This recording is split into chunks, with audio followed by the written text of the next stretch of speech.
ഇറാനിൽ വീണ്ടും അതിശക്തമായ ആക്രമണം നടത്തുകയാണ് ഇസ്രയേലും അമേരിക്കയും. ടെഹ്റാനിൽ സ്ഫോടന പരമ്പരയെന്നാണ് റിപ്പോർട്ട്. നദാൻസ് ആണവ നിലയം അമേരിക്ക ആക്രമിച്ചെന്ന് ഇറാൻ ഐക്യരാഷ്ട്രസഭയിൽ പറഞ്ഞു. എന്നാൽ തെളിവില്ലെന്ന് അന്താരാഷ്ട്ര ആണവോർജ്ജ ഏജൻസി പ്രതികരിച്ചു. ഇറാനിൽ ഇതുവരെ മരിച്ചവരുടെ എണ്ണം 555ആയി. വിവരങ്ങൾ നൽകാൻ ബിനീഷ് കൊട്ടാരത്തിലുണ്ട്. ബിനീഷ്, നോക്കൂ, ഇതുവരെ മരിച്ചവരുടെ എണ്ണം 555 ആകുന്നു ഇറാനിൽ. അപ്പോഴും ഇറാൻ പ്രതിരോധിക്കുകയാണ്, തിരിച്ചും ആക്രമണം നടത്തുന്ന സാഹചര്യമാണ്. ശക്തമായ ആക്രമണം തിരിച്ചുമടിക്കുന്നുണ്ട്. അതോടൊപ്പം തന്നെ ടെഹ്റാനിൽ സ്ഫോടന പരമ്പര എന്നാണ് പുതിയ റിപ്പോർട്ടുകൾ സൂചിപ്പിക്കുന്നത്.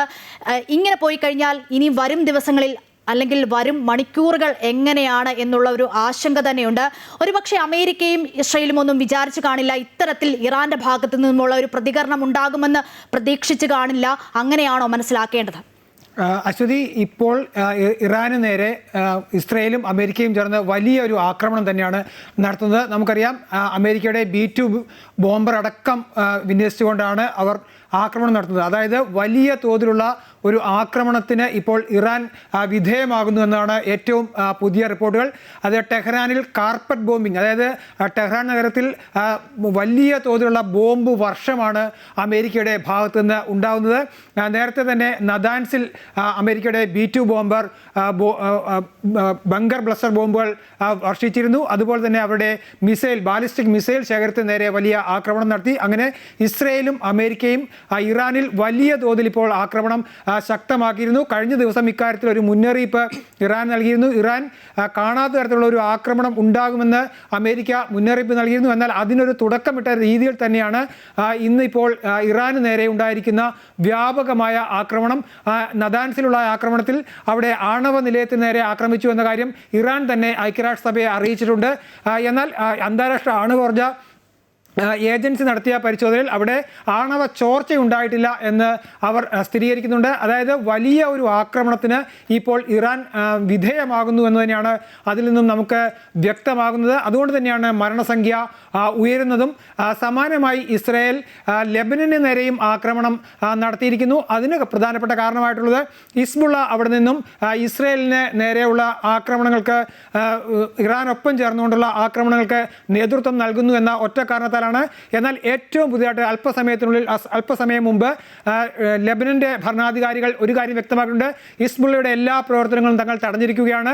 അതിന് ഒരു തരത്തിലുള്ള പിന്തുണയും ലെബനന്റെ ഭാഗത്തുനിന്ന് ഉണ്ടാകുന്നില്ല. അതുകൊണ്ട് ലെബനനെ ഒരു കാരണവശാലും ഇസ്രായേൽ ആക്രമിക്കരുത്, ഞങ്ങൾ ഹിസ്ബുള്ളയ്ക്കെതിരാണ്, ഹിസ്ബുള്ളയുടെ എല്ലാ പ്രവർത്തനങ്ങളും രാജ്യത്ത് നിരോധിച്ചിരിക്കുകയാണെന്നുള്ള വിവരമാണ് ഇസ്രായേലിനെ ലെബനൻ ഔദ്യോഗികമായി തന്നെ അല്പസമയം മുമ്പ് അറിയിച്ചിരിക്കുന്നത്. അതായത് പശ്ചിമേഷ്യയിൽ വളരെ വ്യാപകമായ ആക്രമണങ്ങൾ ഇസ്രായേലും അമേരിക്കയും നടത്തേണ്ട ഒരു സാഹചര്യത്തിലേക്ക് കാര്യങ്ങൾ കൊണ്ടുചെന്നെത്തിക്കുന്ന ഒരു സാഹചര്യം കൂടിയുണ്ട്. ഈ ഒരു സാഹചര്യത്തിൽ തന്നെയാണ് ഇറാന് നേരെയും അതുപോലെ തന്നെ ലെബനന് നേരെയും ചില ആക്രമണങ്ങളൊക്കെ നടത്തിയത്. എന്നാൽ ഇറാന്റെ ഭാഗത്തു നിന്നും വലിയ തിരിച്ചടികൾ ഉണ്ടാകുന്നു എന്നതാണ് ശ്രദ്ധേയമായ കാര്യം. ഇറാൻ പ്രത്യാക്രമണം നടത്തുന്നത് ഇസ്രായേലിലേക്കും ഒപ്പം തന്നെ ഗൾഫ് രാജ്യങ്ങളിലേക്കുമാണ്. അതാണ് ഏറ്റവും നമ്മളെ സംബന്ധിച്ചിടത്തോളം ഏറ്റവും ദുഃഖകരമായ കാര്യം. കാരണം ഗൾഫ് മേഖല ഇന്ത്യയുമായി നേരിട്ട് ബന്ധപ്പെട്ടിരിക്കുന്നതാണ്.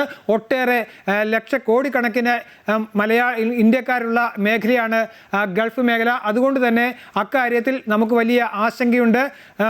ഈ അമേരിക്കയുടെ ഓരോ ആക്രമണത്തിനെയും അല്ലെങ്കിൽ ഇസ്രായേലിൻ്റെ ഓരോ ആക്രമണത്തെയും ഇറാൻ പ്രതിരോധിക്കുന്നത് തിരിച്ചടിച്ചുകൊണ്ടാണ്. ആ തിരിച്ചടി ഗൾഫ് മേഖലയിലേക്കാണ്, ഗൾഫ് രാജ്യങ്ങളിലേക്കാണെന്നുള്ളതാണ് ഏറ്റവും ശ്രദ്ധേയമായ കാര്യം. നേരത്തെ അശ്വതി സൂചിപ്പിച്ചതുപോലെ സമാധാന ശ്രമങ്ങൾക്കൊക്കെ ചില തുടക്കങ്ങൾ ഇട്ടു എന്നുള്ള വാർത്തകൾ പുറത്തു വന്നിരുന്നു. എന്നാൽ അത്തരം ഒരു ചർച്ചകൾക്കുമായി തങ്ങളിപ്പോൾ മുന്നോട്ട് പോകുന്നില്ല എന്നതാണ് ഇറാന്റെ നിലപാട്.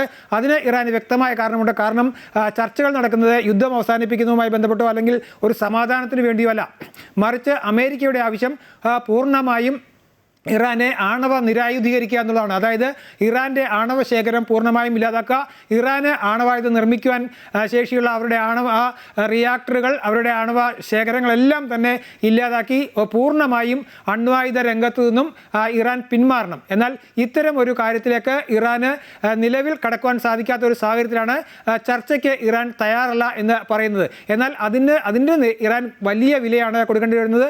അതിൻ്റെ ഫലമായിട്ടാണ് ഇപ്പോൾ ടെഹ്റാനിലടക്കം അടക്കം അമേരിക്ക ഇസ്രയേലും ചേർന്നുകൊണ്ട് കാർപ്പറ്റ് ബോംബിംഗ് അടക്കം നടത്തിക്കൊണ്ടിരിക്കുന്നത്. അതായത് വലിയ ആക്രമണം നടത്തുന്നു.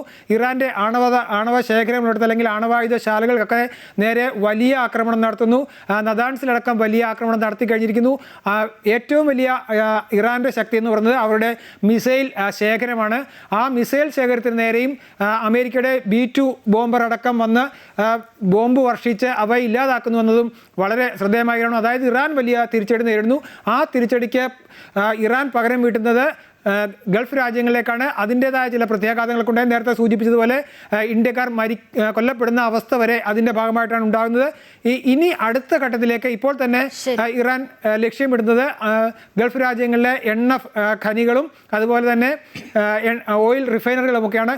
ആ തരത്തിലേക്ക് ആക്രമണം വ്യാപിപ്പിച്ചാൽ അത് യുദ്ധത്തിൻ്റെ കാര്യങ്ങൾ കൂടുതൽ സങ്കീർണമായി മാറും. അശ്വതി, ശരി, അത് തന്നെയാണ്. എന്തായാലും ഇറാനിൽ വീണ്ടും അതിശക്തമായ ആക്രമണം നടത്തുകയാണ് ഇസ്രയേലും അമേരിക്കയും. ടെഹ്റാനിൽ സ്ഫോടന പരമ്പര എന്നതാണ് പുതിയ റിപ്പോർട്ട്. നദാൻസ് ആണവ നിലയം അമേരിക്ക ആക്രമിച്ചെന്ന് ഇറാൻ ഐക്യരാഷ്ട്രസഭയിൽ പറഞ്ഞിട്ടുണ്ട്. എന്നാൽ തെളിവില്ലെന്ന് അന്താരാഷ്ട്ര ആണവോർജ്ജ ഏജൻസി പ്രതികരിച്ചു. ഇറാനിൽ ഇതുവരെ മരിച്ചവരുടെ എണ്ണം 555 മാറിയിരിക്കുന്നു. വിവരങ്ങളാണ് ഇന്റർനാഷണൽ ഡെസ്കിൽ നിന്നും ബിനീഷ് കൊട്ടാരത്തിൽ നൽകിയത്.